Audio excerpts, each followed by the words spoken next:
함께 기도 들으심으로 아침 묵상 시작하겠습니다. 하나님, 하루를 시작하며 주님 앞으로 나아갈 수 있게 하시니 감사합니다. 그렇게 우리의 마음을 지키시며 복잡한 생각을 내려놓게 하시니 감사합니다.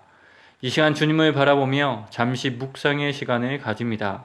나의 삶, 나의 길, 내가 원하는 것들을 말씀을 통하여 다시 한번 살펴보는 시간이 되게 하옵소서.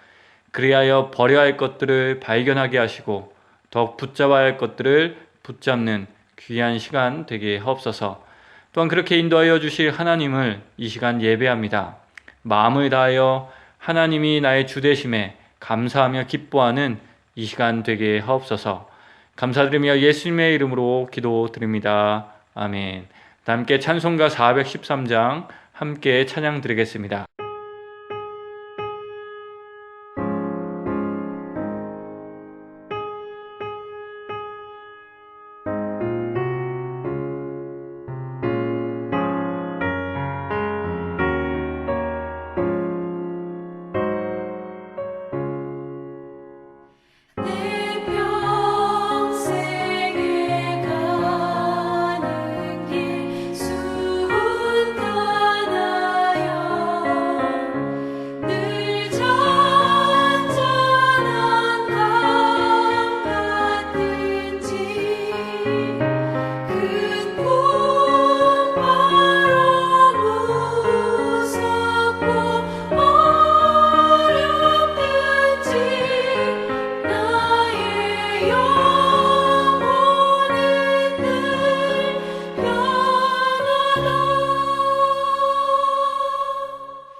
주 오셔서 세상을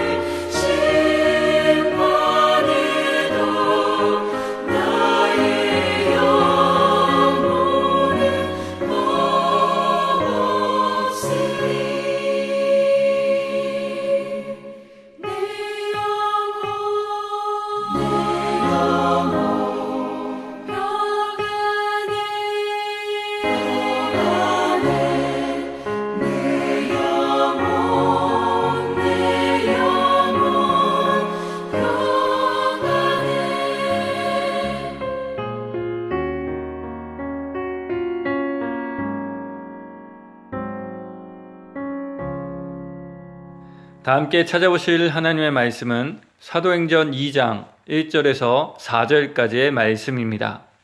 사도행전 2장 1절에서 4절 말씀 다 찾으신 줄 알고 받들어 봉독하겠습니다. 오순절의 날이 이미 이르매 그들이 다같이 한 곳에 모였더니 호련히 하늘로부터 급하고 강한 바람 같은 소리가 있어 그들이 앉은 온 집에 가득하며 마치 불의 혀처럼 갈라지는 것들이 그들에게 보여 각 사람 위에 하나씩 임하여 있더니 그들이 다 성령의 충만함을 받고 성령이 말하게 하심을 따라 다른 언어들로 말하기를 시작하니라. 아멘. 오늘 본문을 통하여 우리는 오순절에 임한 성령 하나님을 발견하게 됩니다. 잠시 본문을 살펴보면 성령 하나님은 급하고 강한 바람 같은 소리와 함께 임하셨습니다. 또한 불의 혀처럼 갈라지는 것으로 그들에게 임하셨습니다. 저는 오늘 본문을 보며 왜 성령 하나님은 이러한 모습으로 임하셨을까라는 생각을 하게 되었습니다. 그리고 이 질문을 가지고 여러 책들을 살펴보다 제 질문에 답해주는 논문 하나를 만날 수 있었습니다. 이 논문은 저명한 성서학자 그레고리 비일의 논문이었는데요. 그는 오순절에 임한 성령 하나님의 임재가 구약 시내산에서 있었던 하나님의 임재를 가리킨다 주장하였습니다. 이것에 대해서 잠시 설명드리겠습니다.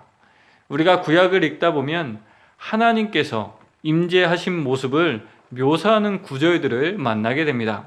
그리고 그 구절을 보며 공통점을 발견하게 되는데요.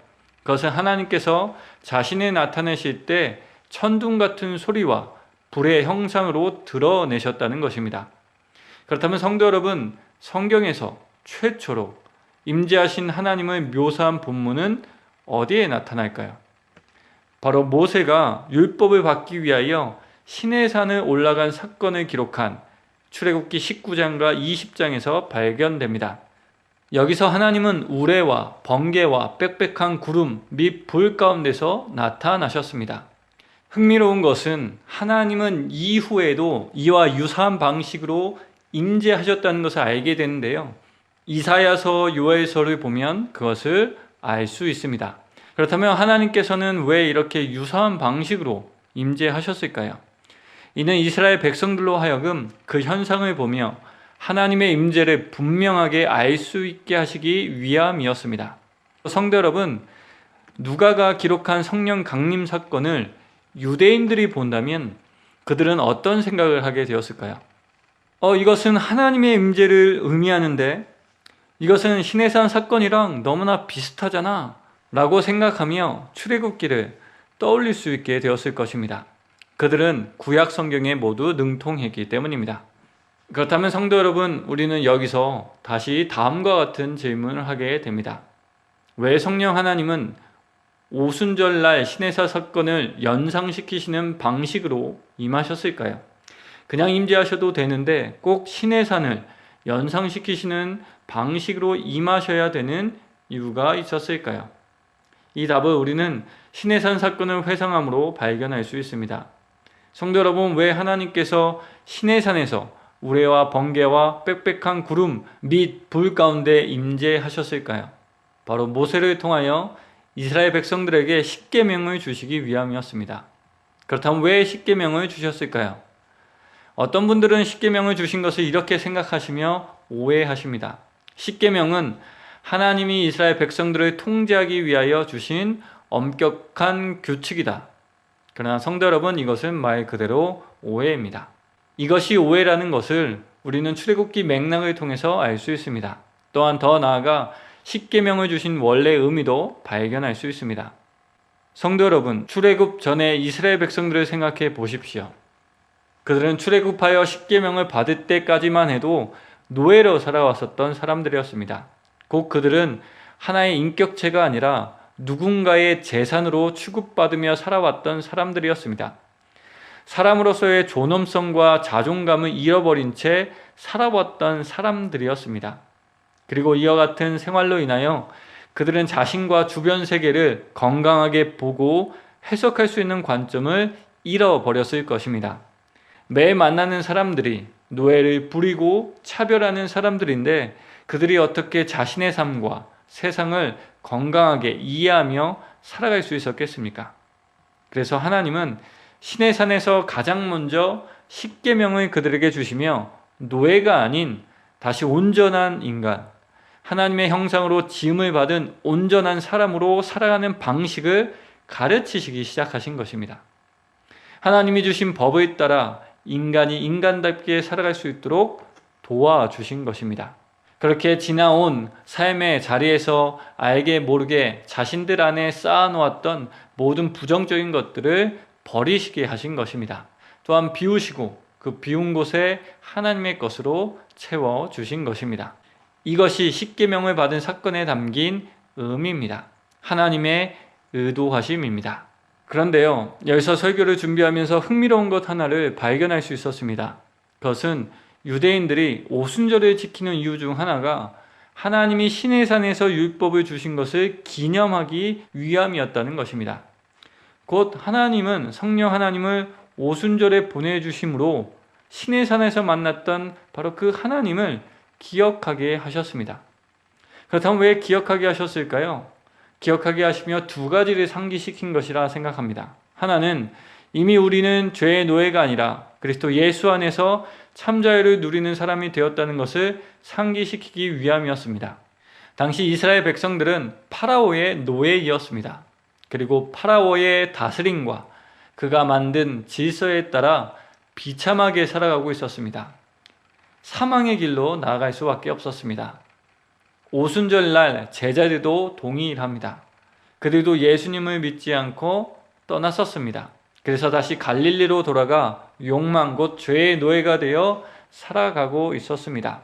그렇게 사망의 법에 따라 죽음의 길로 나아가고 있었습니다. 그러나 이스라엘 백성들은 유월절의 어린 양의 피로 죽음을 면할 뿐만 아니라 파라오의 지배에서 자유케 될 수 있었습니다. 그리하여 시내산까지 갈 수 있게 되었습니다. 제자들도 동일합니다. 제자들도 부활하신 예수님을 만났습니다. 그리고 그분이 유월절 어린 양 되신다는 것을 믿게 되었습니다. 그분이 십자가에서 흘리신 보혈이 죄와 사망의 권세에서 자유케 하셨다는 것을 믿게 되었습니다. 그리하여 그들은 새로운 시작을 할 수 있게 되었습니다. 그렇습니다. 가장 먼저 그들이 기억할 수 있게 된 것은 죄의 노예가 된 그들을 구원하시고 자유케 하신 하나님의 은혜였습니다. 그리고 또 다른 하나는 오순절 이스라엘 백성은 모세를 통하여 십계명을 받았습니다. 그들은 더 이상 애굽에서와 같이 사망의 법을 따라 살아가는 노예가 아니라 주님이 주신 생명의 성령의 법을 따라 살아가는 하나님의 백성이 되었습니다. 제자들도 동일합니다. 그들도 오순절날 성령 하나님의 강림 사건으로 인하여 새로운 법을 받았습니다. 그 마음에 하나님의 나라의 복음이 새겨졌습니다.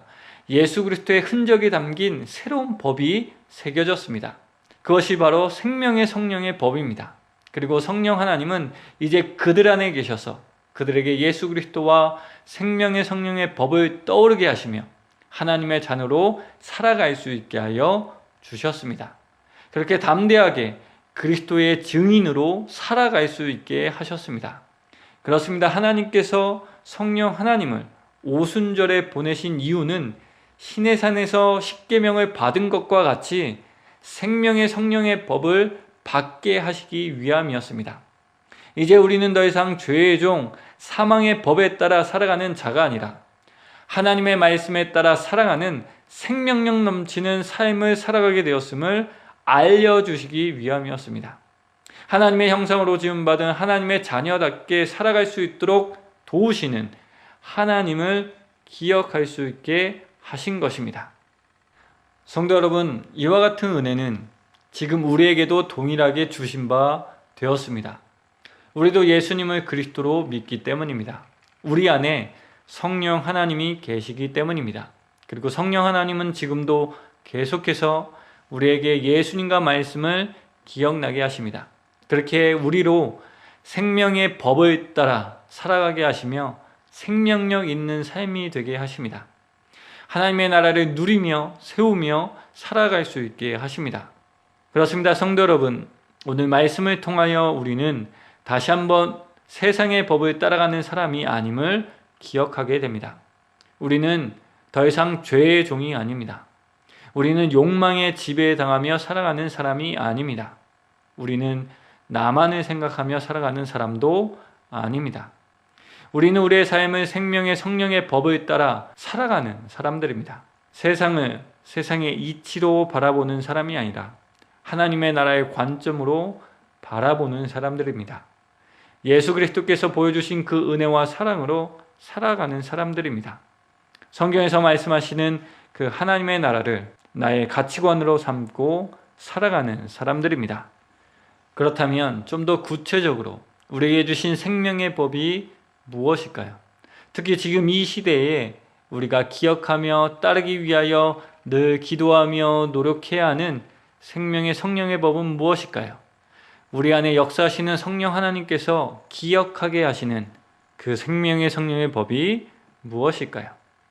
최근 조사한 설문조사에서 놀랍게도 무려 98%가 교회는 개혁되어야 된다고 응답했다고 합니다. 남녀노소를 불문하고 교회가 변화되어야 된다고 생각한 것입니다. 그리고 그 중에서 최우선적으로 바꿔야 할 것으로 다음의 것을 꼽았습니다. 자기 중심적인 신앙과 공공성 의식의 부재, 이 둘을 가장 먼저 개혁해야 할 것으로 꼽았습니다. 곧 이 시대에 우리를 지배하려고 하는 죄와 사망의 법은 이기심입니다. 자기만을 위한 신앙입니다. 편협한 신앙관입니다. 복음을 입체적으로 보지 못하고 단편적으로 이해하는 우리의 신앙관입니다. 그렇다면 성령의 법은 이 시대에 우리로 무엇을 따르라 하실까요? 예수 그리스도의 삶, 곧 성육신과 공생애와 십자가와 부활과 승천하심은 우리에게 무엇을 따르도록 하실까요? 그것은 거룩함입니다. 그런데 종종 오해하듯 거룩하게 살아가는 것은 윤리적으로 살아가는 것을 뜻하지 않습니다. 왜냐하면 성경에 나타난 거룩은 사랑이기 때문입니다. 하나님을 사랑하고 이웃을 사랑하는 것이 거룩입니다. 그래서 사도 바울도 율법의 완성을 사랑이라 말했습니다.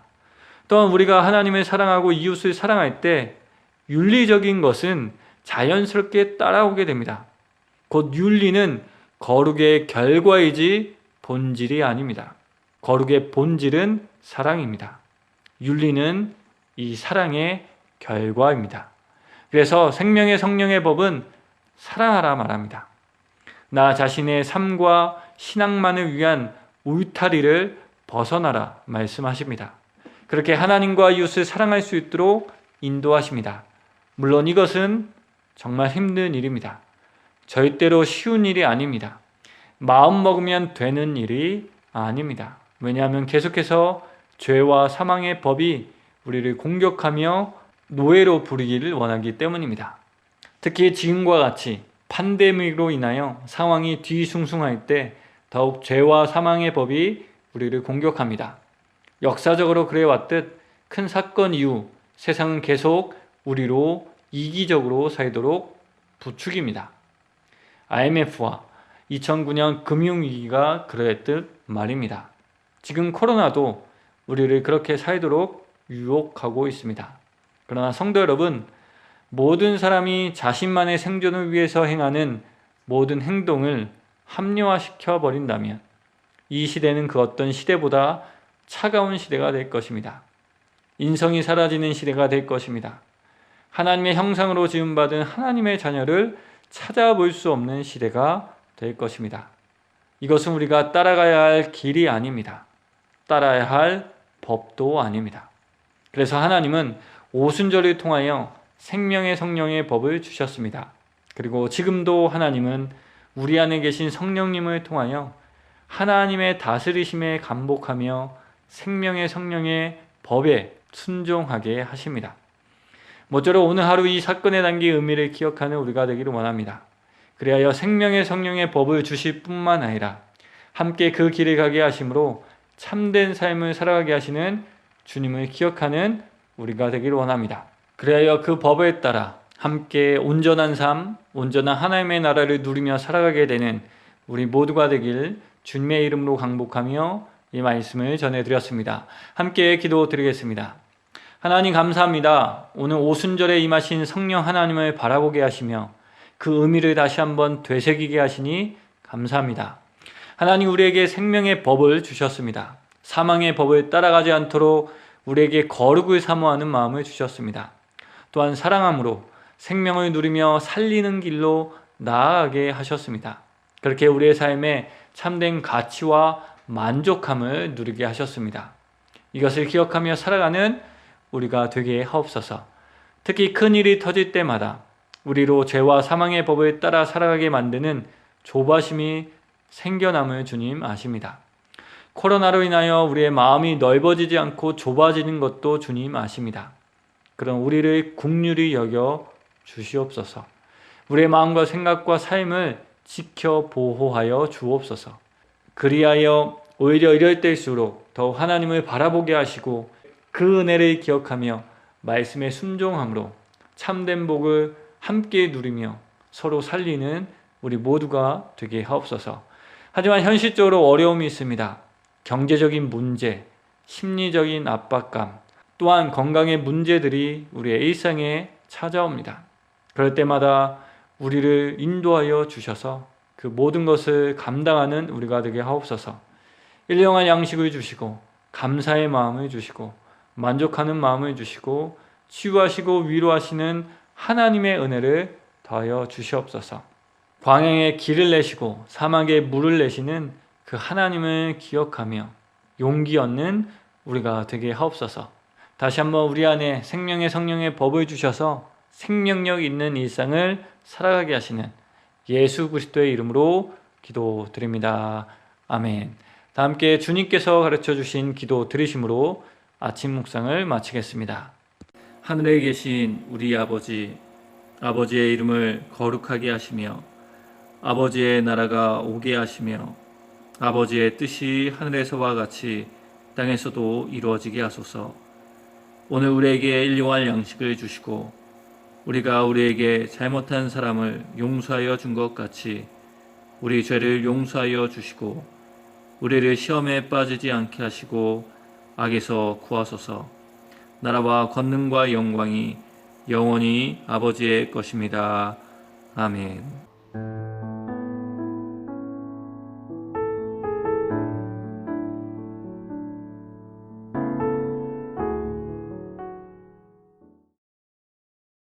(11장) 여호와께서 모세에게 이르시기를 내가 이제 한 가지 재앙을 바로와 애굽에 내린 후에야 그가 너희를 여기서 내보내리라. 그가 너희를 내보낼 때에는 여기서 반드시 다 쫓아내리니 백성에게 말하여 사람들에게 각기 이웃들에게 은금 패물을 구하게 하라 하시더니 여호와께서 그 백성으로 애굽 사람의 은혜를 받게 하셨고 또 그 사람 모세는 애굽 땅에 있는 바로의 신하와 백성의 눈에 아주 위대하게 보였더라. 모세가 바로에게 이르되 여호와께서 이와 같이 말씀하시기를 밤중에 내가 애굽 가운데로 들어가리니 애굽 땅에 있는 모든 처음 난 것은 왕위에 앉아있는 바로의 장자로부터 맷돌 뒤에 있는 몸종의 장자와 모든 가축의 처음 난 것까지 죽으리니 애굽 온 땅에 전무후무한 큰 부르짖음이 있으리라. 그러나 이스라엘 자손에게는 사람에게나 짐승에게나 개 한 마리도 그 혀를 움직이지 아니하리니 여호와께서 애굽 사람과 이스라엘 사이를 구별하는 줄을 너희가 알리라 하셨나니 왕의 이 모든 신하가 내게 내려와 내게 절하며 이르기를 너와 너를 따르는 온 백성은 나가라는 후에야 내가 나가리라 하고 심히 노하여 바로에게서 나오니라. 여호와께서 모세에게 이르시기를 바로가 너희의 말을 듣지 아니하리라. 그러므로 내가 애굽 땅에서 나의 기적을 더하리라 하셨고 모세와 아론이 이 모든 기적을 바로 앞에서 행하였으나 여호와께서 바로의 마음을 완악하게 하셨으므로 그가 이스라엘 자손을 그 나라에서 보내지 아니하였더라. 12장 여호와께서 애굽 땅에서 모세와 아론에게 일러 말씀하시되 이 달을 너희에게 달의 시작 곧 해의 첫 달이 되게 하고 너희는 이스라엘 온 회중에게 말하여 이르라. 이달 열흘에 너희 각자가 어린 양을 잡을지니 각 가족대로 그 식구를 위하여 어린 양을 취하되 그 어린 양에 대하여 식구가 너무 적으면 그 집의 이웃과 함께 사람 수를 따라서 하나를 잡고 각 사람이 먹을 수 있는 분량에 따라서 너희 어린 양을 계산할 것이며 너희 어린 양은 흠없고 1년 된 수컷으로 하되 양이나 염소 중에서 취하고 이달 19날까지 간직하였다가 해질 때에 이스라엘 회중이 그 양을 잡고 그 피를 양을 먹을 집 좌우 문설주와 인방에 바르고 그 밤에 그 고기를 불에 구워 무교병과 쓴 나물과 아울러 먹되 날 것으로 나물을 삶아서 먹지 말고 머리와 다리와 내장을 다 불에 구워 먹고 아침까지 남겨두지 말며 아침까지 남은 것은 곧 불사르라. 너희는 그것을 이렇게 먹을지니 허리에 띠를 띠고 발에 신을 신고 손에 지팡이를 잡고 급히 먹으라. 이것이 여호와의 유월절이니라. 내가 그 밤에 애굽 땅에 두루다니며 사람이나 짐승을 막론하고 애굽 땅에 있는 모든 처음 난 것을 다치고 애굽의 모든 신을 내가 심판하리라. 나는 여호와라. 내가 애굽 땅을 칠 때에 그 피가 너희가 사는 집에 있어서 너희를 위하여 표적이 될지라. 내가 피를 볼 때에 너희를 넘어가리니 재앙이 너희에게 내려 멸하지 아니하리라. 너희는 이 날을 기념하여 여호와의 절기를 삼아 영원한 규례로 대대로 지킬지니라. 너희는 이래 동안 무교병을 먹을지니 그 첫날에 누룩을 너희 집에서 제하라. 무릇 첫날부터 일곱째 날까지 유교병을 먹는 자는 이스라엘에서 끊어지리라. 너희에게 첫날에도 성회요 일곱째 날에도 성회가 되리니 너희는 이 두 날에는 아무 일도 하지 말고 각자의 먹을 것만 갖출 것이니라. 너희는 무교절을 지키라. 이 날에 내가 너희 군대를 애굽 땅에서 인도하여 내었음이니라. 그러므로 너희가 영원한 규례로 삼아 대대로 이 날을 지킬지니라. 첫째 달 그 달 19날 저녁부터 21일 저녁까지 너희는 무교병을 먹을 것이요. 이래 동안은 누룩이 너희 집에서 발견되지 아니하도록 하라. 무릇 유교물을 먹는 자는 타국인이든지 본국에서 난 자든지를 막론하고 이스라엘 회중에서 끊어지리니 너희는 아무 유교물이든지 먹지 말고 너희 모든 유하는 곳에서 무교병을 먹을지니라. 모세가 이스라엘 모든 장로를 불러서 그들에게 이르되 너희는 나가서 너희의 가족대로 어린 양을 택하여 유월절 양으로 잡고 우슬조 묶음을 가져다가 그릇에 담은 피에 적셔서 그 피를 문 인방과 좌우 설주에 뿌리고 아침까지 한 사람도 자기 집 문 밖에 나가지 말라. 여호와께서 애굽 사람들에게 재앙을 내리려고 지나가실 때에 문 인방과 좌우 문설주의 피를 보시면 여호와께서 그 문을 넘으시고 멸하는 자에게 너희 집에 들어가서 너희를 치지 못하게 하실 것임이니라. 너희는 이 일을 규례로 삼아 너희와 너희 자손이 영원히 지킬 것이니 너희는 여호와께서 허락하신 대로 너희에게 주시는 땅에 이를 때에 이 예식을 지킬 것이라. 이후에 너희의 자녀가 묻기를 이 예식이 무슨 뜻이냐 하거든 너희는 이르기를 이는 여호와의 유월절 제사라. 여호와께서 애굽 사람에게 재앙을 내리실 때에 애굽에 있는 이스라엘 자손의 집을 넘으사 우리의 집을 구원하셨느니라 하라 하매 백성이 머리 숙여 경비하니라. 이스라엘 자손이 물러가서 그대로 행하되 여호와께서 모세와 아론에게 명령하신 대로 행하니라. 밤중에 여호와께서 애굽 땅에서 모든 처음 난 것 곧 왕위에 앉은 바로의 장자로부터 옥에 갇힌 사람의 장자까지와 가축의 처음 난 것을 다 치심해 그 밤에 바로와 그 모든 신하와 모든 애굽 사람이 일어나고 애굽에 큰 부르짖음이 있었으니 이는 그 나라에 죽임을 당하지 아니한 집이 하나도 없었음이더라. 밤에 바로가 모세와 아론을 불러서 이르되 너희와 이스라엘 자손은 일어나 내 백성 가운데에서 떠나 너희의 말대로 가서 여호와를 섬기며 너희가 말한 대로 너희 양과 너희 소도 몰아가고 나를 위하여 축복하라 하며 애굽 사람들은 말하기를 우리가 다 죽은 자가 되도다 하고 그 백성을 재촉하여 그 땅에서 속히 내보내려 하므로 그 백성이 발교되지 못한 반죽 담은 그릇을 옷에 싸서 어깨에 매니라.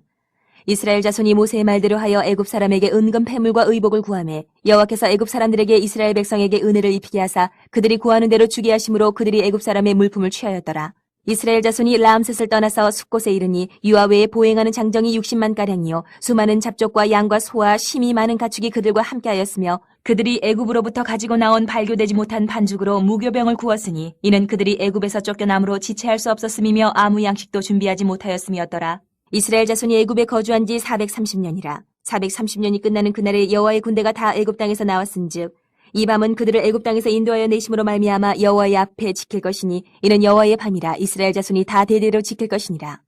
여호와께서 모세와 아론에게 이르시되 유월절 규례는 이러하니라. 이방 사람은 먹지 못할 것이나 각 사람이 돈으로 산 종은 할례를 받은 후에 먹을 것이며 거류인과 타국 품꾼은 먹지 못하리라. 한 집에서 먹되 그 고기를 조금도 집 밖으로 내지 말고 뼈도 꺾지 말지며 이스라엘 회중이 다 이것을 지킬지니라. 너희와 함께 거류하는 타국인이 여호와의 유월절을 지키고자 하거든 그 모든 남자는 할례를 받은 후에야 가까이 하여 지킬지니 곧 그는 본토인과 같이 될 것이나 할례 받지 못한 자는 먹지 못할 것이니라. 본토인에게나 너희 중에 거류하는 이방인에게 이 법이 동일하니라 하셨으므로 온 이스라엘 자손이 이와 같이 행하되 여호와께서 모세와 아론에게 명령하신 대로 행하였으며 바로 그날에 여호와께서 이스라엘 자손을 그 무리대로 애굽 땅에서 인도하여 내셨더라. 13장 여호와께서 모세에게 일러 이르시되 이스라엘 자손 중에서 사람이나 짐승을 막론하고 태에서 처음 난 모든 것은 다 거룩히 구별하여 내게 돌리라. 이는 내 것이니라 하시니라. 모세가 백성에게 이르되 너희는 애굽 곧 종되었던 집에서 나온 그날을 기념하여 유교병을 먹지 말라. 여호와께서 그 손의 권능으로 너희를 그곳에서 인도해 내셨음이니라. 아비볼 이날에 너희가 나왔으니 여호와께서 너를 인도하여 가나안 사람과 헷 사람과 아모리 사람과 히위 사람과 여부수 사람의 땅 곧 내게 주시려고 내 조상들에게 맹세하신 바 젖과 꿀이 흐르는 땅에 이르게 하시거든 너는 이달에 이 예식을 지켜 이래 동안 무교병을 먹고 일곱째 날에는 여호와께 절기를 지키라. 이래 동안에는 무교병을 먹고 유교병을 내게 보이지 아니하게 하며 내 땅에서 누룩을 내게 보이지 아니하게 하라. 너는 그날에 내 아들에게 보여 이르기를 이 예식은 내가 애굽에서 나올 때에 여호와께서 나를 위하여 행하신 일로 말미암음이라 하고 이것으로 내 손의 기호와 내 미간의 표를 삼고 여호와의 율법이 내 입에 있게 하라. 이는 여호와께서 강하신 손으로 너를 애굽에서 인도하여 내셨음이니 해마다 절기가 되면 이 규례를 지킬지니라. 여호와께서 너와 내 조상에게 맹세하신 대로 너를 가나안 사람의 땅에 인도하시고 그 땅을 내게 주시거든 너는 태에서 처음 난 모든 것과 내게 있는 가축의 태에서 처음 난 것을 다 구별하여 여호와께 돌리라. 수컷은 여호와의 것이니라. 나귀의 첫 새끼는 다 어린 양으로 대속할 것이요 그렇게 하지 아니하려면 그 목을 꺾을 것이며 내 아들 중 처음 난 모든 자는 대속할지니라. 후일에 내 아들이 내게 묻기를 이것이 어찌 됨이냐 하거든 너는 그에게 이르기를 여호와께서 그 손의 권능으로 우리를 애굽에서 곧 종이 되었던 집에서 인도하여 내실세. 그때 바로가 완악하여 우리를 보내지 아니하매 여호와께서 애굽 나라 가운데 처음 난 모든 것은 사람의 장자로부터 가축의 처음 난 것까지 다 죽이셨으므로 태에서 처음 난 모든 수컷들은 내가 여호와께 제사를 드려서 내 아들 중에 모든 처음 난 자를 다 대속하리니 이것이 내 손의 기호와 내 미간의 표가 되리라. 이는 여호와께서 그 손의 권능으로 우리를 애굽에서 인도하여 내셨음이니라 할지니라. 바로가 백성을 보낸 후에 블레셋 사람의 땅의 길은 가까울지라도 하나님이 그들을 그 길로 인도하지 아니하셨으니 이는 하나님이 말씀하시기를 이 백성이 전쟁을 하게 되면 마음을 돌이켜 애굽으로 돌아갈까 하셨습니다. 그러므로 하나님이 홍해의 광야길로 돌려 백성을 인도하심에 이스라엘 자손이 애굽 땅에서 대열을 지어 나올 때에 모세가 요셉의 유고를 가졌으니 이는 요셉이 이스라엘 자손으로 단단히 맹세하게 하여 이르기를 하나님이 반드시 너희를 찾아오시리니 너희는 내 유고를 여기서 가지고 나가라 하였습니다라. 그들이 숫곳을 떠나서 광야 끝 에담의 장막을 치니 여호와께서 그들 앞에서 가시며 낮에는 구름 기둥으로 그들의 길을 인도하시고 밤에는 불 기둥을 그들에게 비추사 낮이나 밤이나 진행하게 하시니 낮에는 구름 기둥 밤에는 불 기둥이 백성 앞에서 떠나지 아니하니라. 14장. 여호와께서 모세에게 말씀하여 이르시되 이스라엘 자손에게 명령하여 돌이켜 바다와 믹돌 사이에 비야히로답 곧 바알스본 맞은편 바닷가에 장막을 치게 하라. 바로가 이스라엘 자손에 대하여 말하기를 그들이 그 땅에서 멀리 떠나 광야에 갇힌 바 되었다 하리라. 내가 바로의 마음을 완악하게 한즉 바로가 그들의 뒤를 따르리니 내가 그와 그의 온 군대로 말미암아 영광을 얻어 애굽 사람들이 나를 여호와인 줄 알게 하리라 하시매 무리가 그대로 행하니라. 그 백성이 도망한 사실이 애굽 왕에게 알려지매 바로와 그의 신하들이 그 백성에 대하여 마음이 변하여 이르되 우리가 어찌 이같이 하여 이스라엘을 우리를 섬김에서 놓아 보내었는가 하고 바로가 곧 그의 병거를 갖추고 그의 백성을 데리고 갈새 선발된 병거 600대와 애굽의 모든 병거를 동원하니 지휘관들이 다 거느렸더라. 여호와께서 애굽 왕 바로의 마음을 완악하게 하셨으므로 그가 이스라엘 자손의 뒤를 따르니 이스라엘 자손이 담대히 나갔습니다. 애굽 사람들과 바로의 말들 병거들과 그 마병과 그 군대가 그들의 뒤를 따라 바알스본 맞은편 비야히롯 곁 해변 그들이 장막 침대에 미치니라. 바로가 가까이 올 때에 이스라엘 자손이 눈을 들어본즉 애굽 사람들이 자기들 뒤에 이른지라 이스라엘 자손이 심히 두려워하여 여호와께 부르짖고 그들이 또 모세에게 이르되 애굽에 매장지가 없어서 당신이 우리를 이끌어내어 이 광야에서 죽게 하느냐 어찌하여 당신이 우리를 애굽에서 이끌어내어 우리에게 이같이 하느냐 우리가 애굽에서 당신에게 이른 말이 이것이 아니냐 이르기를 우리를 내버려두라 우리가 애굽 사람을 섬길 것이라 하지 아니하더냐 애굽 사람을 섬기는 것이 광야에서 죽는 것보다 낫겠노라. 모세가 백성에게 이르되 너희는 두려워하지 말고 가만히 서서 여호와께서 오늘 너희를 위하여 행하시는 구원을 보라. 너희가 오늘 본 애굽 사람을 영원히 다시 보지 아니하리라. 여호와께서 너희를 위하여 싸우시리니 너희는 가만히 있을지니라. 여호와께서 모세에게 이르시되 너는 어찌하여 내게 부르짖느냐 이스라엘 자손에게 명령하여 앞으로 나아가게 하고 지팡이를 들고 손을 바다 위로 내밀어 그것이 갈라지게 하라. 이스라엘 자손이 바다 가운데서 마른 땅으로 행하리라. 내가 애굽 사람들의 마음을 완악하게 할 것인즉 그들이 그 뒤를 따라 들어갈 것이라. 내가 바로와 그의 모든 군대와 그의 병거와 마병으로 말미암아 영광을 얻으리니 내가 바로와 그의 병거와 마병으로 말미암아 영광을 얻을 때에야 애굽 사람들이 나를 여호와인 줄 알리라 하시더니 이스라엘 진 앞에 가던 하나님의 사자가 그들의 뒤로 옮겨가매 구름 기둥도 앞에서 그 뒤로 옮겨 애굽 진과 이스라엘 진 사이에 이르러 서니 저쪽에는 구름과 흑암이 있고 이쪽에는 밤이 밝음으로 밤새도록 저쪽이 이쪽에 가까이 못하였더라. 모세가 바다 위로 손을 내밀매 여호와께서 큰 동풍이 밤새도록 바닷물을 물러가게 하시니 물이 갈라져 바다가 마른 땅이 된지라. 이스라엘 자손이 바다 가운데를 육지로 걸어가고 물은 그들의 좌우에 벽이 되니 애굽 사람들과 바로의 말들 병거들과 그 마병들이 다 그들의 뒤를 추격하여 바다 가운데로 들어오는지라. 새벽에 여호와께서 불과 구름 기둥 가운데에서 애굽 군대를 보시고 애굽 군대를 어지럽게 하시며 그들의 병거 바퀴를 벗겨서 달리기가 어렵게 하시니 애굽 사람들이 이르되 이스라엘 앞에서 우리가 도망하자 여호와가 그들을 위하여 싸워 애굽 사람들을 치는도다. 여호와께서 모세에게 이르시되 내 손을 바다 위로 내밀어 물이 애굽 사람들과 그들의 병거들과 마병들 위에 다시 흐르게 하라 하시니 모세가 곧 손을 바다 위로 내밀매 새벽이 되어 바다의 힘이 회복된지라. 애굽 사람들이 물을 거슬러 도망하나 여호와께서 애굽 사람들을 바다 가운데 엎으시니 물이 다시 흘러 병거들과 기병들을 덮되 그들의 뒤를 따라 바다에 들어간 바로의 군대를 다 덮으니 하나도 남지 아니하였더라. 그러나 이스라엘 자손은 바다 가운데를 육지로 행하였고 물이 좌우의 벽이 되었더라. 그날에 여호와께서 이같이 이스라엘을 애굽 사람의 손에서 구원하심에 이스라엘이 바닷가에서 애굽 사람들이 죽어있는 것을 보았더라. 이스라엘이 여호와께서 애굽 사람들에게 행하신 그 큰 능력을 보았으므로 백성이 여호와를 경외하며 여호와와 그의 종 모세를 믿었더라.